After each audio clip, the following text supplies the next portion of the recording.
I had a bad birthday. I turned 32. It's not that that's old. It's just at that age you know you're officially a grown-up, right? Yeah. You know you're officially an adult when people your age are having children, and suddenly it's good news. Like...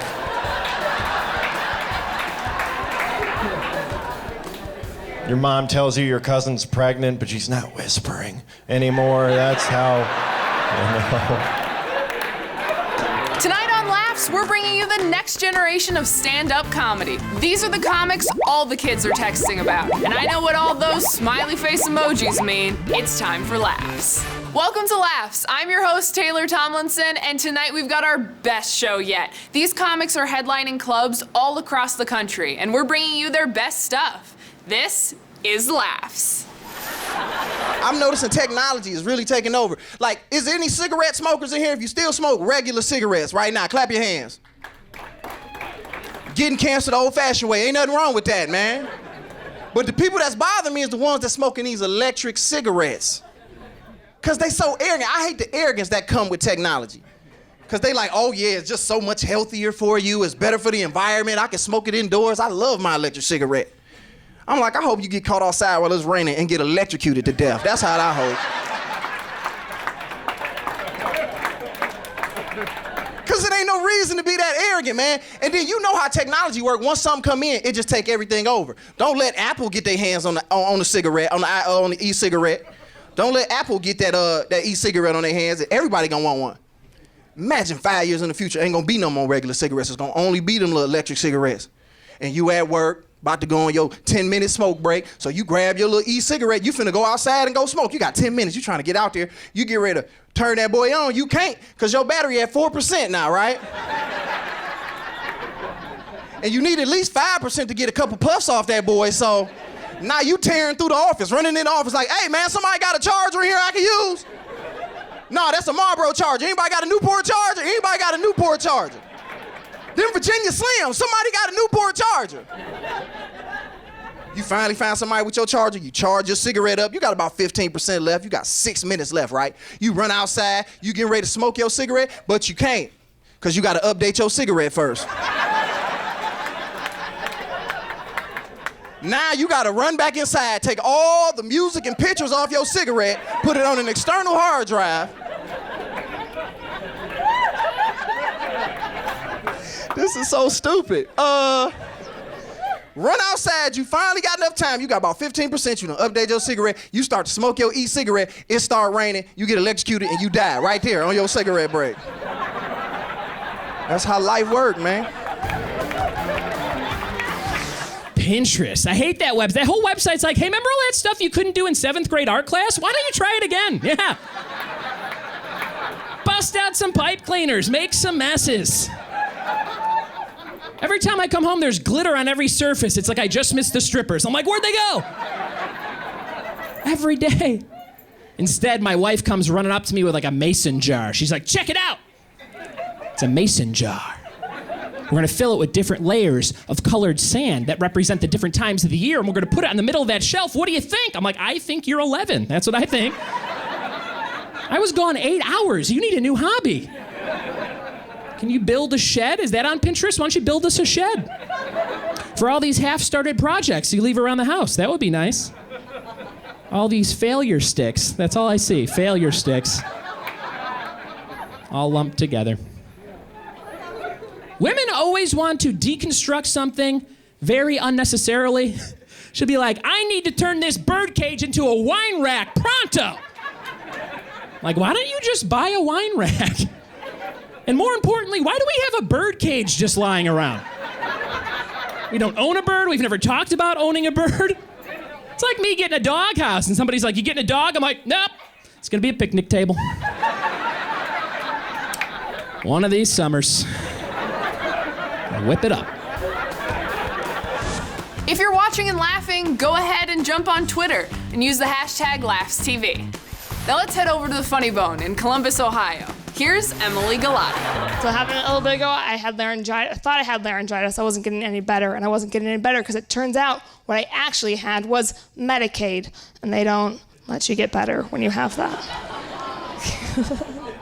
I ended up going to like a CVS Minute Clinic, one of those Minute Clinics in a pharmacy. I was like, here's my Medicaid. And she was like, oh, we don't take Medicaid. And I was like, well, I voted for Obama, so I would like his care now.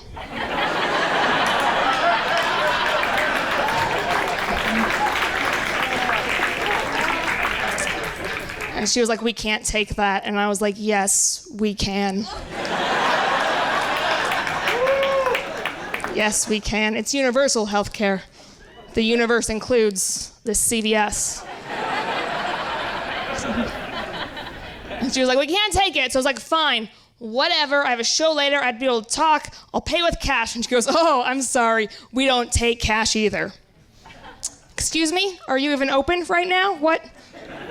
Is cash just too much paperwork to fold up and put into your pocket? What is happening? Let's be honest, I'm here for drugs. That is a cash-only transaction. You have to take cash. And she was like, no, if you can afford to pay cash, it means you can afford to pay a doctor. And if you can afford to pay a doctor, why do you have Medicaid? And I was like, well, first off, I'm not at a doctor. I'm at a CVS. We are light years away from we are one step above Google.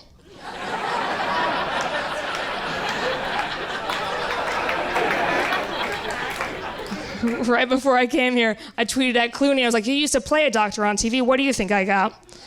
And he was like, I think you got to go to a CVS. We don't take cash. Fine, ma'am. I'd like to pay with change. Yeah, the kind Obama promised. That's Medicaid. Take my damn insurance. I got a lot of weird friends. I got this one friend. He loves going to bars and trying to pick up girls, but he doesn't lie to the girls when he's trying to pick them up, but he definitely doesn't tell them the 100% whole truth. Like, I overheard him once talking to this girl that he was trying to pick up, and she asked him where he lived. And he goes, oh, I share this really great apartment with a couple. And I was like, that is an extremely generous way to tell someone that you live with your parents.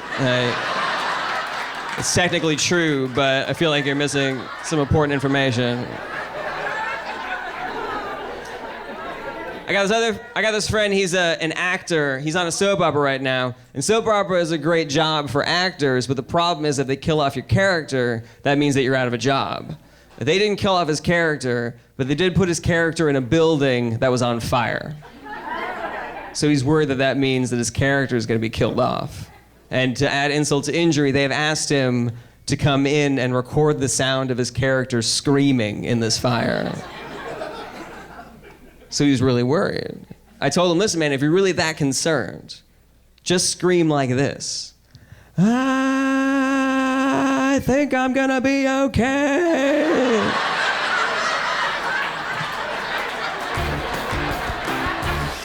I'm a brand new father. Just had a son. Thank you. He's 15, though. Just found out about him yesterday. Thank you, though. I appreciate the love.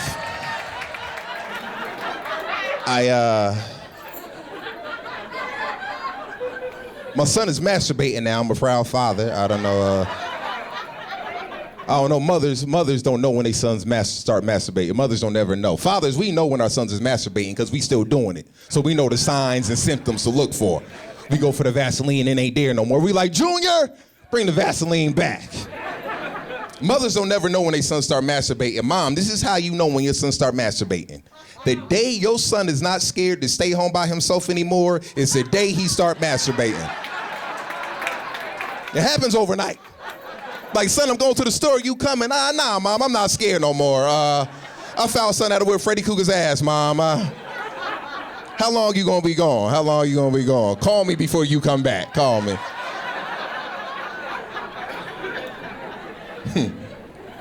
Wives, do you know when your husband start masturbating? Wives, do you know when your husband start masturbating? Soon as you go to sleep at night, that's when he start masturbating. He come in the room and do that WWF arm check to see if you sleep. Lift your arm up, see if it's gonna fall back down. Like, oh yeah, she's long gone. Let me go to this computer. If you're keeping a list of all the things you've learned from laughs tonight, I think you can jot this one down. Boys are gross. More pearls of wisdom from Becky Robinson, Matt McClowry, and Michael Malone coming up. Laughs will be right back. Laughs is back on, commercials are over, awesomeness returns. Coming up next is Becky Robinson at the Laugh Factory in Scottsdale with a little something special for the kids. Jokes about porn. I'm just kidding, this is way too adult for the kids. Send them out for cigarettes or something. And guys nowadays are watching so much porn and they're getting, I think, just a little too excited and inspired. And I get it, okay? It's the same way I feel when I watch The Notebook or American Sniper, okay? I understand. But these guys are then coming on back to the homestead and they're wanting to try out these moves on us civilians. Without asking, okay?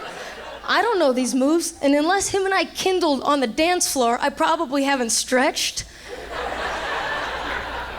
And it's just, I hate it when they get over the top frisky and try to show off because, guys, you don't realize how scary it is for us girls the morning after. Because you don't have to do any disassembling like we do, okay? I wake up the morning after looking like a bird that got shot out of the sky. For real, half my hair is just gone because I chucked the extensions in the pantry on the way in, along with the Mrs. Doubtfire Spanx and the raw chicken cutlets that I put in my bra. Just get in there. Be right there.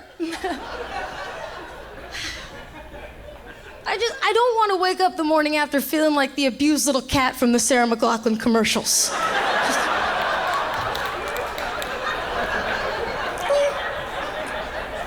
Call me an Uber. I don't want to do it anymore. I feel like there's a double standard in our society too. Men get pressure to look good, but women get more pressure, and you internalize it too. I think that's part of the problem. Like a woman will walk into a store, see beautiful ladies on the cover of magazines, the voice in her head will say, "Look at them, they're perfect. You're not. You're not good enough. You're not pretty enough. You got to diet. You got to work out 23 hours a day. You got to cut all the carbs. You got to cut all the fat. Screw it. You're down to sugar-free Tic Tacs and parsley. That's all you're gonna eat." Guy sees a good-looking guy in the cover of a magazine, the voice in his head just says, "He's gay." And that's just totally kind of pressure. And don't get a wrong idea from that joke and think it comes from a homophobic place. I'm not a homophobe. I'm Catholic, but I'm open-minded. Yeah. As far as I'm concerned, whatever you do in your bedroom is fine, as long as you're ashamed of it. Just my mom and I growing up, too. Well, I have a dad. Everybody has a dad somewhere, you know. Fish have fathers. Mine just wasn't around a whole lot, you know. He passed away when I was really young. My mom was making breakfast one morning, and she goes, "Go wake your dad up for breakfast. It's time for breakfast." So I went in to wake him up, and it was too late. He had passed on in the middle of the night. And yeah, it just goes to show you, man, like, breakfast really is the most important meal of the day. He missed it one time, you guys. Just... It's okay. I was young. I didn't know what I was a fat little 12-year-old boy. I had no idea what death was. My mother's like, "Your father's dead." I'm like, "Oh my God. Can I have his bacon?" I didn't know. You know, it's more fun to watch this show with other people. Why don't you go wake somebody up? Get them to watch it with you. Seriously, they'll love it. Go wake them up. You know, neighbor, roommate, old person. Seriously, go. They'll thank you later. Or, like, way later. I don't know. Share it with someone you love, or you know vaguely. More laughs coming up.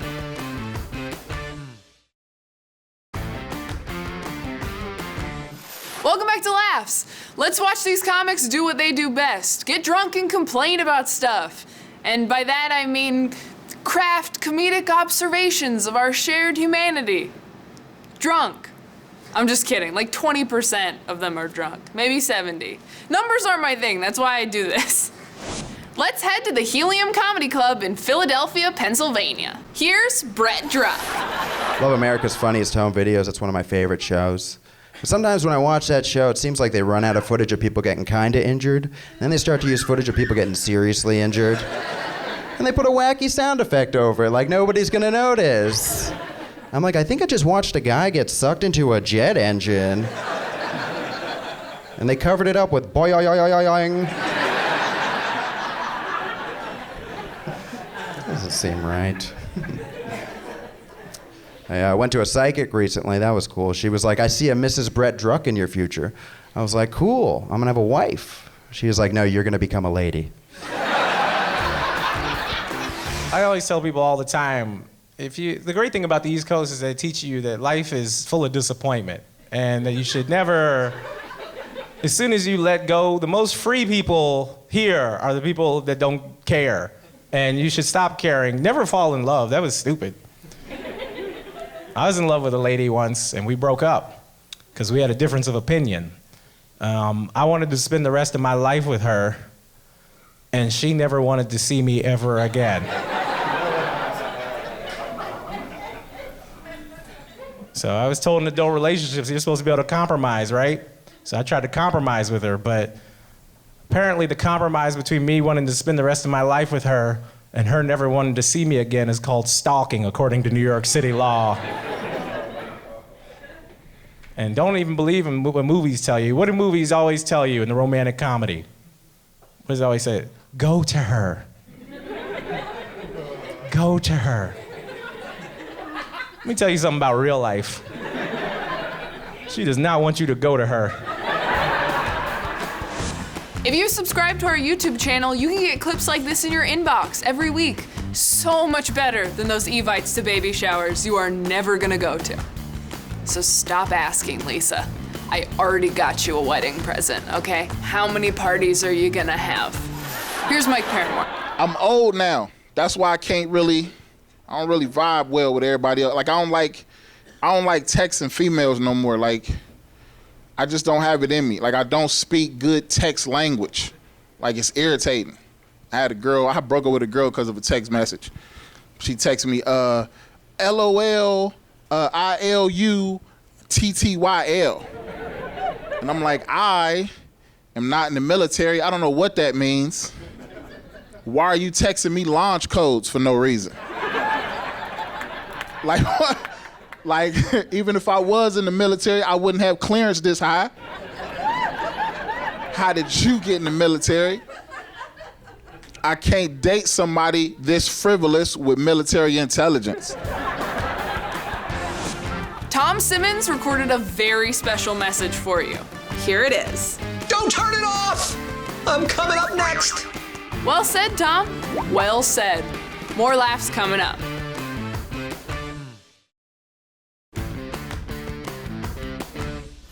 Okay, I have been trying to come up with the perfect way to introduce Tom Simmons this week, and I think I finally got it.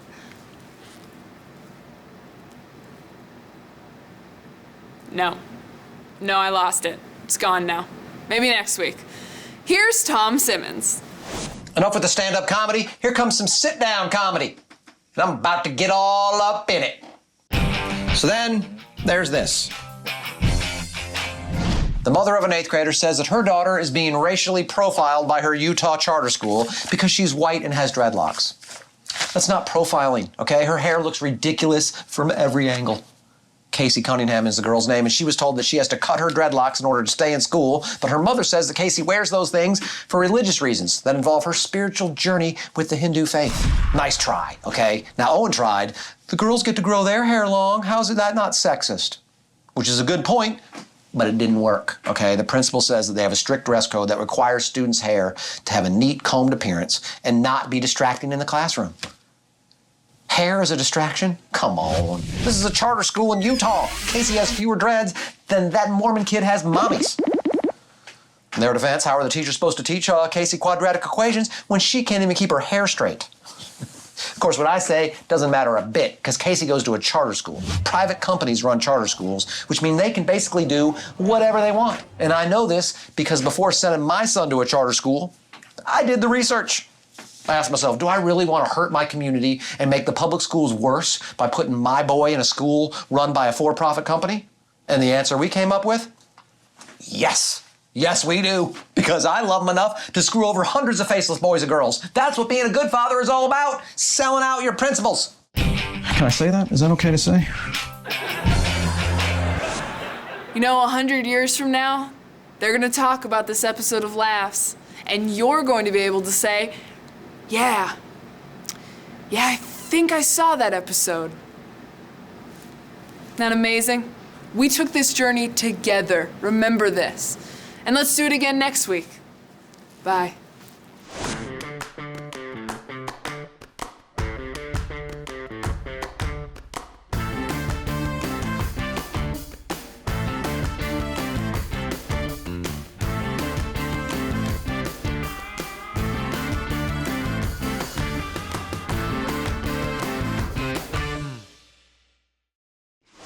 You know, for every person that subscribes, we feed 10,000 hungry children.